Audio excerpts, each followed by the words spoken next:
Myself, Dr. Ram Babu Tripathi. I am working as Associate Professor in Department of Pharmacy, Ramis Institute, Greater Noida, which is affiliated to Dr. APJ Abdul Kalam Technical University, Lucknow.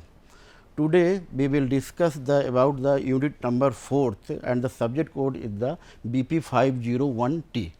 Okay, subject code is the BP501T, and the name of the subject is the medicinal chemistry seconds, means this is the 5th semester code.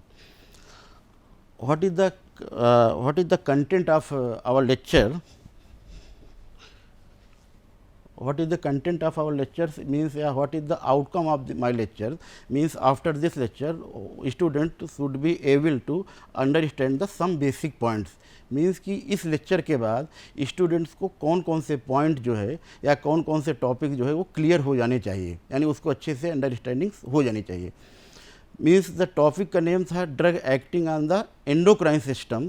तो student must we know what is the endocrine system, यानी after this class आप लोगों को ये clear हो जाना चाहिए कि एंडोक्राइन सिस्टम्स क्या है and what is the difference between endocrines and exocrine systems. Second one, since these endocrine systems are release the hormones, so all of you must we know what is the hormones, what is the characteristics of hormones, what are the property of the hormones, and the next one is the all of you must be know the what are the drugs, यानी कौन कौन सी drugs हैं जो कि act करेंगे endocrine system पे. और basically इस लेक्चर में हमें वो ड्रग्स को पढ़ना है जो कि स्टेरॉइड्स इन नेचर्स के होंगे, यानी drugs which are act mainly on the steroids in natures. Okay, steroids in natures.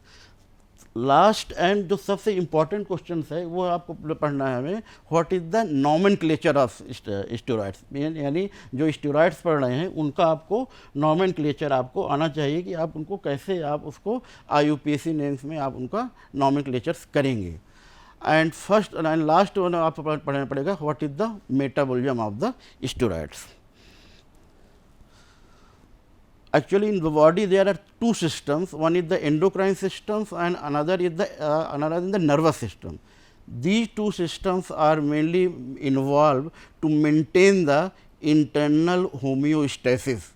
The first question here arises that what is the meaning of homeostasis? Homeostasis means वो आखिर homeostasis है क्या. तो आपके body में दो सिस्टम हैं, first one is the nervous system and second one is the आपका जो आपका है endocrine system. These two systems are mainly maintain the homeostasis. Homeostasis means कि जो आपका फिजियोलॉजिकल फंक्शन और बायोलॉजिकल फंक्शन इन दोनों को जो मेंटेन करता है उसको बोलते हैं हम होम्योस्टेसिस. क्लियर. तो endocrine systems mainly help to maintain the homeostasis. अब नेक्स्ट क्वेश्चन आता है how to maintain the homeostasis. This is endocrine system maintain the homeostasis through release of the some chemical substance, and these endocrine systems which release the chemical substance are known as the hormones. यानी hormones क्या है जो कि endocrine system से endocrine gland से release होगा, वो chemical substance को हम यहाँ पर बोलते हैं हार्मोन्स.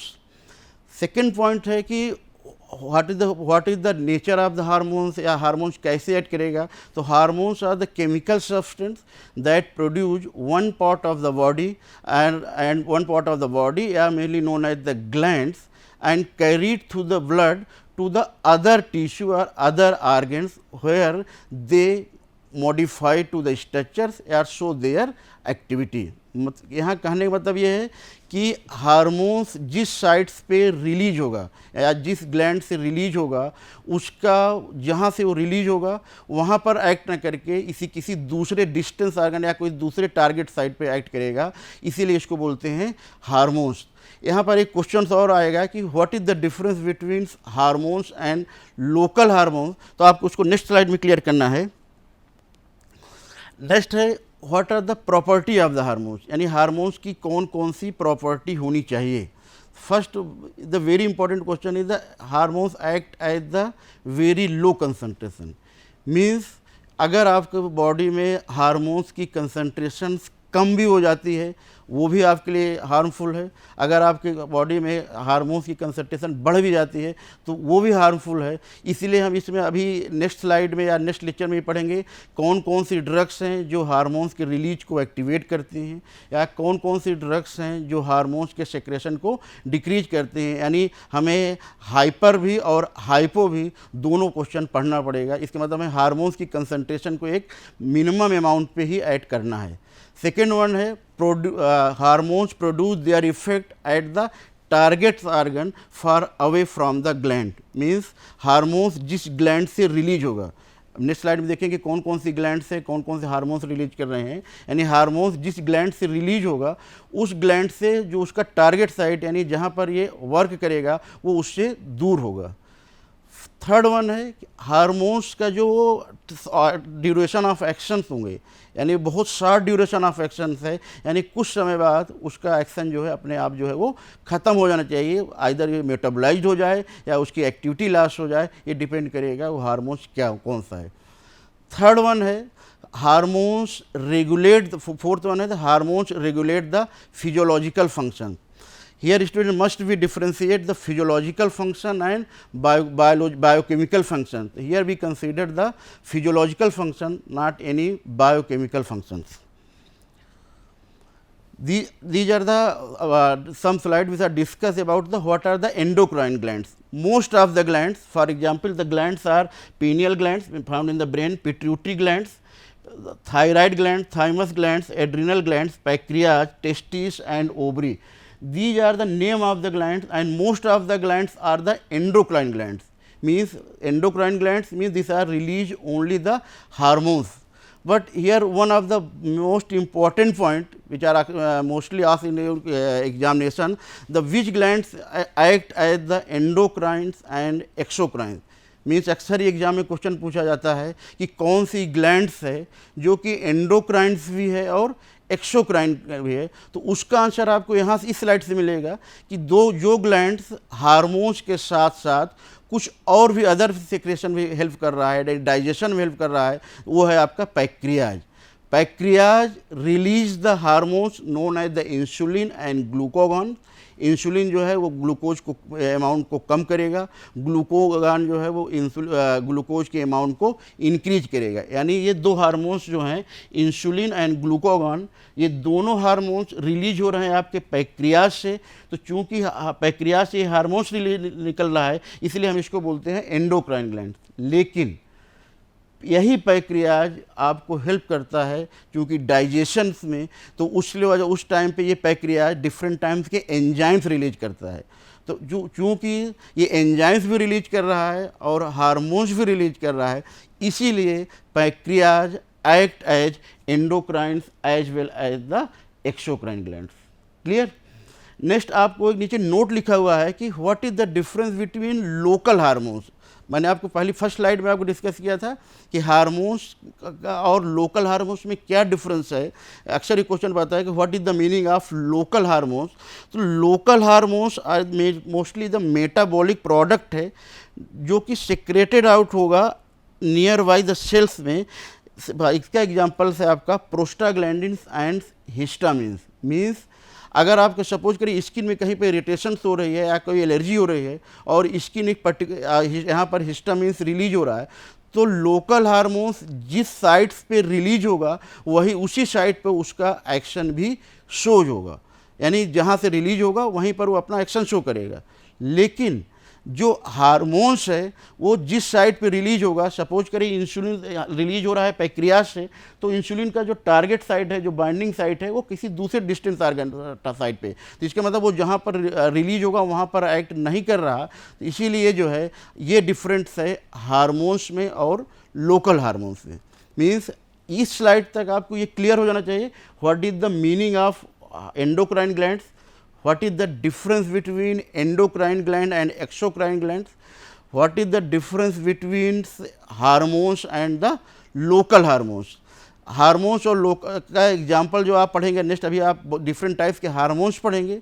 लोकल हार्मोन जो है इसका एग्जाम्पल से आपका है हिस्टामिन्स और प्रोस्टाग्लैंडिन। नेक्स्ट अब आपके सिलेबस में जो दिया हुआ था मोस्टली फोकस था आपका स्टीरॉयड्स हार्मोन्स का। नाम से क्लियर है स्टीरॉयड्स। अब ये व्हाट इज द स्टीरॉयड्स होते क्या हैं, क्या इनका केमिकल्स नेचर से, चूँकि ये मेडिसिनल केमिस्ट्री के लेक्चर है तो आपको स्टीरॉयड्स के स्ट्रक्चर याद करने हैं, और मेडिसिनल केमिस्ट्री में स्ट्रक्चर ही आपका कोर है कि आपको वो उसी से आपको आगे एक्सप्लेन करने हैं कि स्टीरॉयड्स क्या होते हैं, उसके कौन कौन से उसमें कैसे कार्बन एटम्स कैसा अरेंजमेंट है। तो स्टीरॉयड्स जो है मेमेलियन सिस्टम में there are 6 family of steroids. In mammalian there are 6 family of steroids, and ये स्टीरॉयड्स का जो क्लासिफिकेशन किया गया है ये उनके केमिकल बेसिस पर भी किया गया है and on the basis of their structure भी किया गया है। Suppose that the first one is the anabolic steroids. What is the anabolic steroids? Means the steroids which act on the androgenic receptors. Actually, before what is the meaning of receptors? There are actually drugs. There are two types of word come from drugs. Yeah, any compounds show their actions either bind with enzymes, यानी या drug अपना action तब show करेगी जब वो किसी enzyme से bind करेगी, या ड्रग अपना एक्शन तब शो करेगी जब वो किसी रिसेप्टर से बाइंड करेगी, या ड्रग तब अपना एक्शन शो करेगी सपोज करिए एंटीबायोटिक होगी जब वो उसके सेल वॉल को किल करेगा। तो यहाँ पर जो एनाबोलिक स्टेरॉइड्स हैं, these anabolic steroids are mainly act with the androgens receptors. अभी डिटेल्स पढ़ेंगे आप नेक्स्ट स्लाइड्स में या नेक्स्ट लेक्चर में कि एंड्रोजन्स रिसेप्टर्स हैं क्या, ये कौन सी इसकी प्रॉपर्टी होनी चाहिए, यानी एक प्रकार this is the example of nuclear receptor.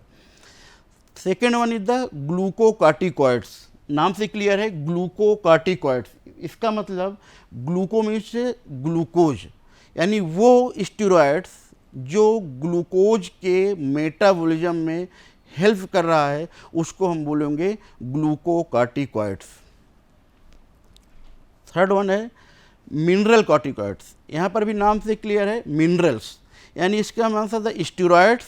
Steroids की एक कैटेगरी है कार्टिकोस्टेरॉइड्स, यानी वो स्टेरॉइड्स या वो कार्टिकोस्टेरॉइड्स जो मेंटेन्स करेगा blood volumes and renal excretion. Mainly mineral corticoids sodium और पोटेशियम की कंसंट्रेशंस को बॉडी में मेंटेन रखते हैं।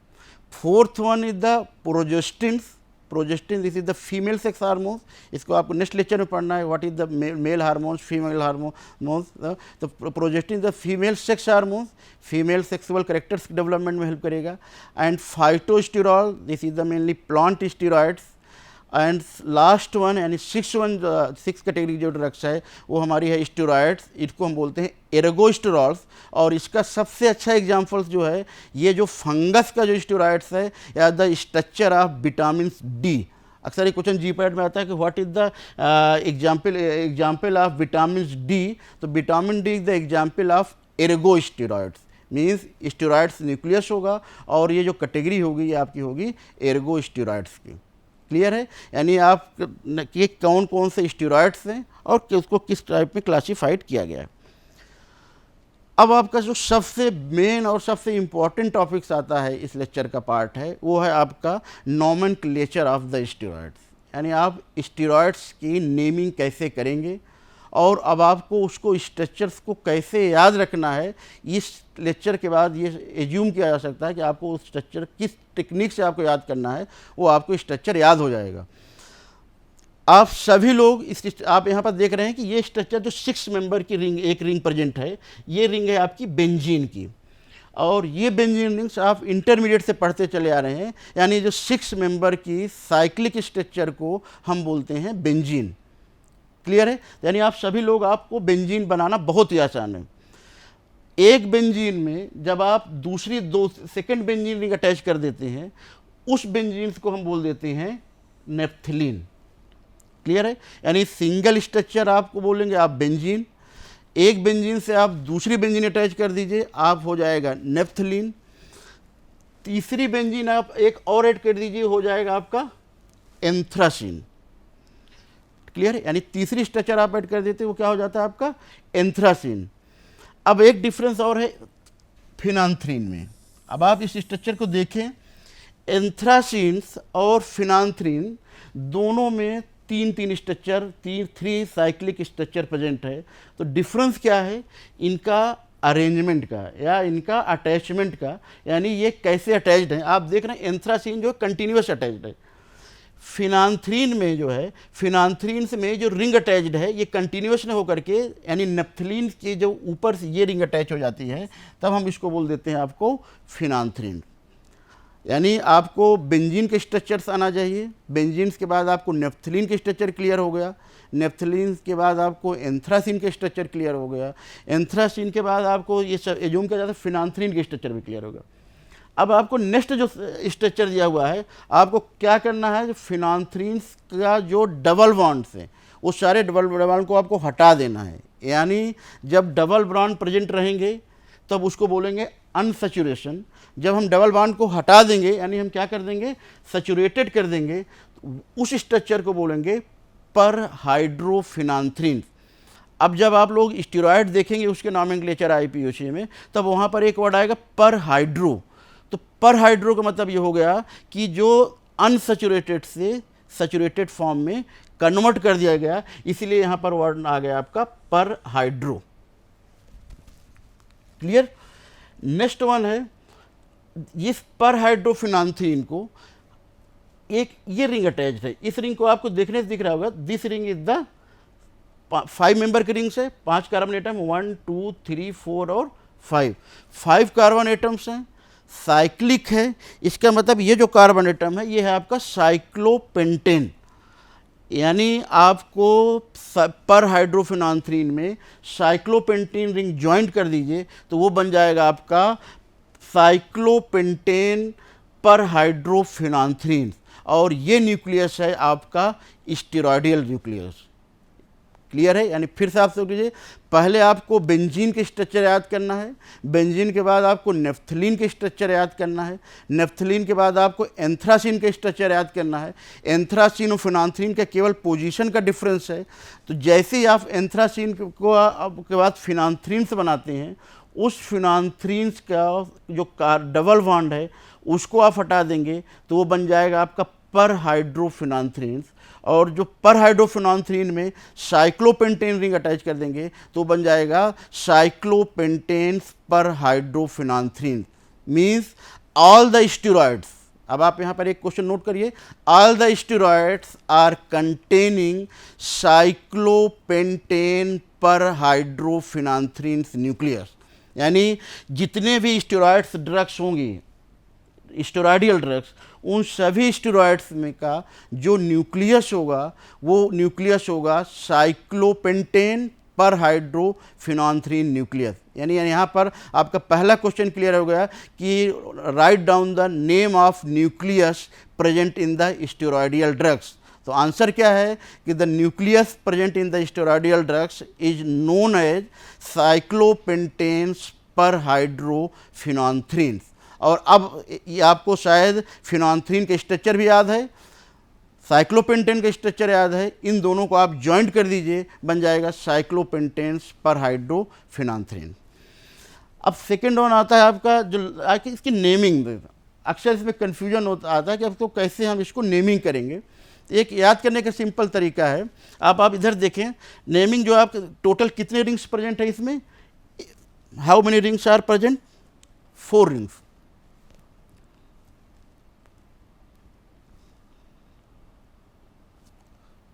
Okay, there are 4 rings are present, A, B, C and D.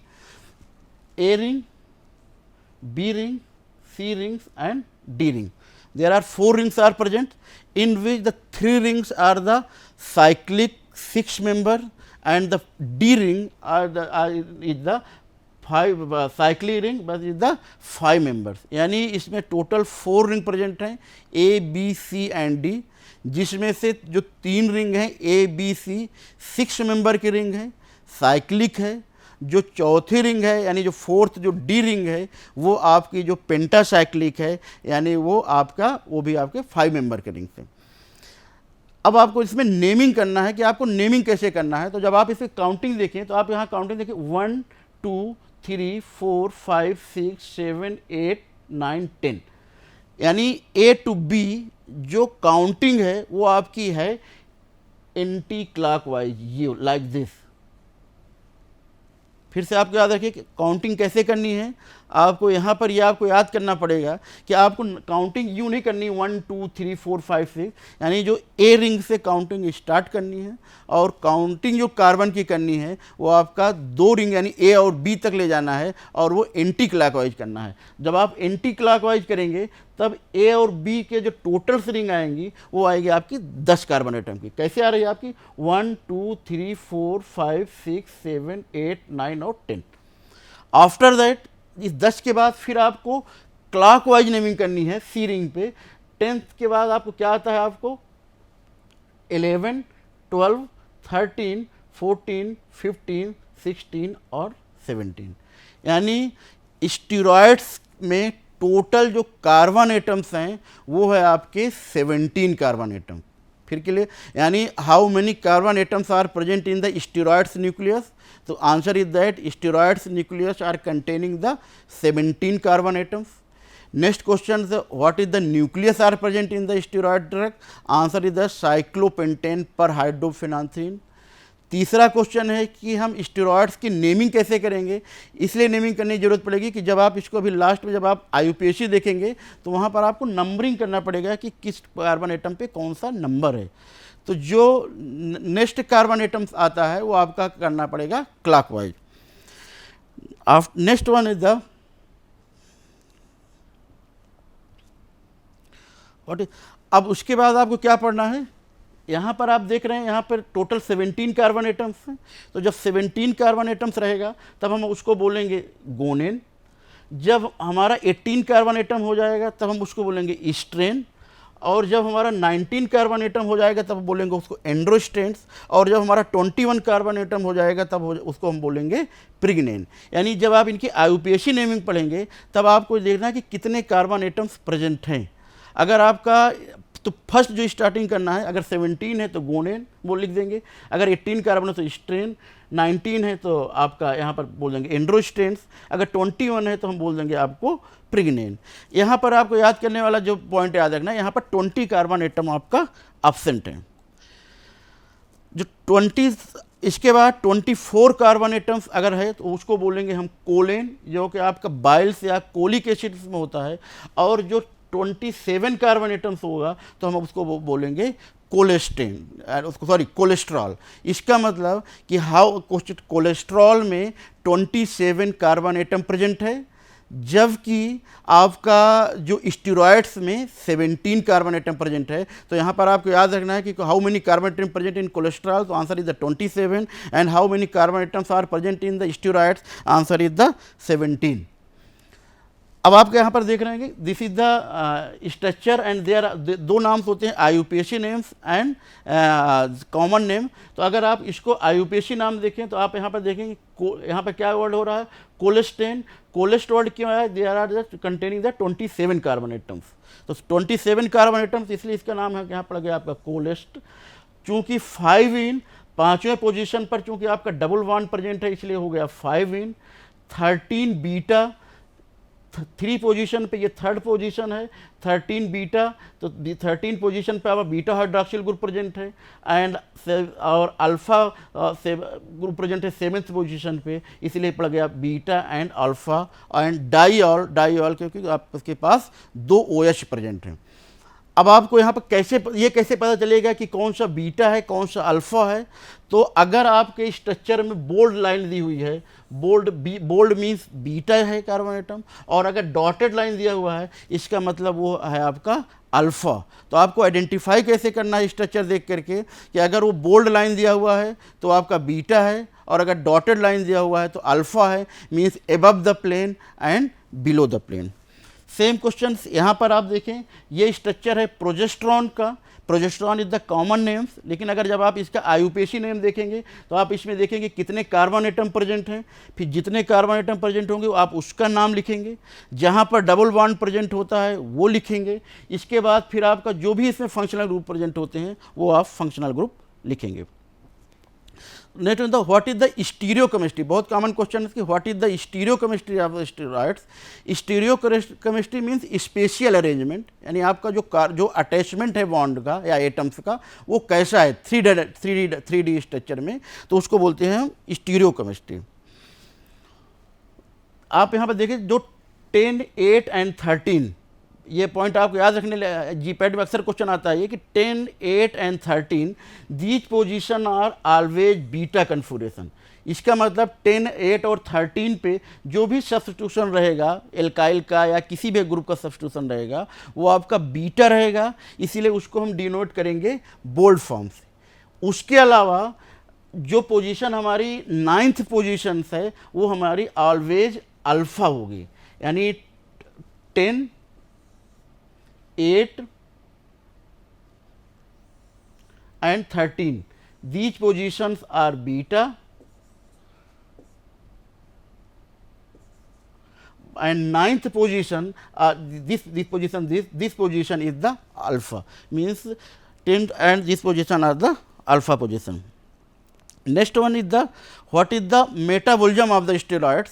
Metabolism means the process through which the steroids are metabolized and excreted through the body, means वो कौन सा mechanism है जिससे steroids हमारा metabolise होकर के बॉडी से बाहर निकलेगा। तो there are 2 phase, phase 1 and phase 2। Phase 1 में मेनली जो ऑक्सीडेशन रिडक्शंस ये सब होंगे, एंड द फेज 2 में ड्रग कंबाइंड होगी किसी अमीनो एसिड से जिसके थ्रू वो ड्रग जो है वो बॉडी से बाहर निकलेगी। तो there are 2 mechanism which are mainly the phase 1 and phase 2। Question ये उठता है कि why the drugs are metabolise. तो ड्रग्स मेटाबोलाइज के अगर ड्रग मेटाबोलाइज नहीं होगी तो ड्रग आपके बॉडी में एज ए कंज्यूम से या डंप होती रहेगी। तो अगर वो डंप होती रहेगी तो ड्रग आपके लिए हार्मफुल होगा, इसीलिए उस ड्रग को या उस स्टेरॉयडल ड्रग्स को बॉडी से बाहर निकलने के लिए हमको मेटाबोलाइज्ड करना होगा अपने। तो मेटाबोलाइज्ड का 2 फेज है, फेज 1 एंड फेज 2। फेज 1 में मेनली ड्रग का केमिकल प्रोसेस होते हैं, ऑक्सीडेशन हो जाएगा या हाइड्रोक्सिलाइजेशन हो जाएगा या कुछ उसमें रिडक्शंस हो जाएंगे। लेकिन जो फेज 2 होगा उस फेज 2 में ड्रग जो है किसी पर्टिकुलर अमीनो एसिड से, मेनली ग्लूकोनिक एसिड होता है, उस ग्लूकोनिक एसिड से ड्रग बाइंड होगी और बाइंड होकर के बॉडी से जो है वो बाहर निकल जाएगी। तो इस प्रोसेस को हम बोलते हैं ड्रग का मेटाबॉलिज्म। अब आप यहाँ पर एक देख रहे होंगे कि इस ड्रग में जो स्टेरॉइड्स है आप देख रहे हैं, या तो एंजाइम हाइड्रोक्सिलेशन होगा तो 16 पोजीशन पे जो डी रिंग्स है वहाँ पर या तो हाइड्रोक्सिल ग्रुप अटैच्ड हो जाएगा या तो रिडक्टेज एंजाइम्स आएगा जो कि जो इस पोजीशन को एरोमेटिक रिंग को रिड्यूस कर देगा। मेनली 2 एंजाइम्स होते हैं जो स्टेरॉइड्स के मेटाबॉलिज्म में, one is the hydroxylation and the second one is the reduction. These hormones are these enzymes are responsible for the metabolism of the drugs. Clear, मतलब कि इस क्लास के बाद आपको ये क्लियर होना चाहिए कि स्टेरॉइड्स की नेमिंग कैसे करेंगे, कितने कार्बन एटम्स प्रेजेंस हैं, कौन कौन से न्यूक्लियस स्टेरॉइड्स ड्रग्स में प्रेजेंट हैं। लास्ट एक वन क्वेश्चन अक्सर के क्वेश्चन आता है कि where the steroids are derived, यानी स्टेरॉइड्स कहाँ से डिराइव्ड होते हैं। तो answer is the steroids are derived from the cholesterol. Steroids हमारे जो कोलेस्ट्रॉल से डिराइव्ड होंगे, लेकिन हाउ कार्बोनेट कोलेस्ट्रॉल्स में 27 कार्बन एटम प्रेजेंट होगा, लेकिन स्टेरॉइड्स में 17 कार्बन एटम प्रेजेंट होंगे। तो चूंकि कार्बन एटम की नंबरिंग चेंज है, इसीलिए जब हम इनका IUPAC नेमिंग्स करेंगे तो उस टाइम उनका IUPAC नेमिंग के टाइम पर भी उनके नंबर जो है वहाँ पर नेमिंग चेंज हो जाएगी। सेकेंड, आपको IUPAC नेमिंग में क्या याद रखना है, कौन कौन से कार्बन एटम मिसिंग है। ठीक है, तो आपको C17 हैं, C18 हैं, C19 है, लेकिन 20 कार्बन एटम्स जो है वो आपका मिसिंग है। Okay, this is the my reference. Okay, thank you.